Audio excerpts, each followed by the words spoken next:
For over half a century, the shadow of the Zodiac Killer has loomed over Northern California, haunting the memories of investigators and the public alike.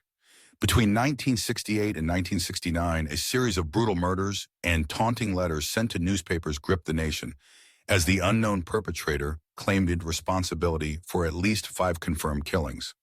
Yet, despite relentless efforts by law enforcement and amateur sleuths, the true identity of the Zodiac Killer has remained elusive, fueling endless speculation and fear.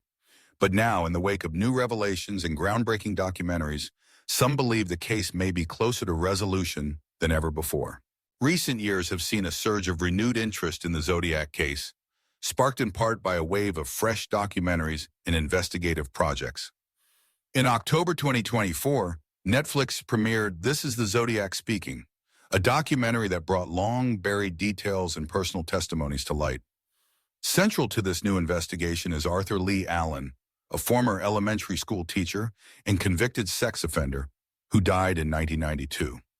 Allen has long been a person of interest in the case, but the Netflix documentary takes the scrutiny a step further, featuring interviews with individuals who knew Allen as children. Among them are David and Connie Seawater, whose chilling recollections have added a new dimension to the ongoing inquiry. According to David and Connie, Allen directly confessed to them about being the Zodiac Killer. Their accounts describe unsettling trips with Allen during which nearby murders occurred, events that predated the infamous Zodiac killings. These testimonies provide disturbing circumstantial evidence, painting a picture of a man whose actions and words left an indelible mark on those around him.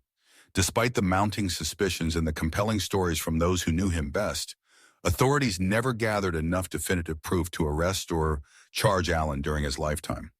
The documentary suggests that the truth may have always been just out of reach, hidden within the memories of those who shared their childhood with a man suspected of one of America's most notorious crime sprees. Adding another layer to the Zodiac mystery, January 2025 marked the release of Zodiac Killer Project, a documentary directed by Charlie Shackleton. This film, which premiered at the Sundance Film Festival and won the Next Innovator Award, presents a deeply personal journey to unmask the killer.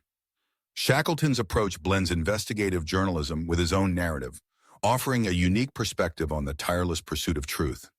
As the documentary continues to be screened at film festivals across the country, it has reignited public fascination and introduced a new generation to the enduring enigma of the Zodiac. Despite decades of dead ends and false leads, the Zodiac case continues to evolve. The introduction of new evidence, the re-examination of old clues, and the courage of those willing to come forward all contribute to a growing sense that resolution may one day be possible. Forensic advancements in DNA technology, which have helped solve other cold cases, remain a beacon of hope for investigators and families seeking closure. Yet, the impact of the Zodiac Killer extends far beyond the details of the crimes themselves. The coded messages, the cryptic symbols, and the brazen taunts sent to newspapers created a legacy of terror that still resonates today. The case has shaped the way law enforcement approaches serial crimes, inspired countless works of fiction, and left an indelible mark on American culture. As we reflect on these recent developments in the ongoing search for answers, one thing is clear. The story of the Zodiac Killer is not just a tale of violence and fear, but also of perseverance in the relentless pursuit of justice. With every new testimony and every piece of evidence, we move a little closer to unmasking the person behind the legend. And perhaps someday soon, the final chapter in this haunting mystery will at last be written.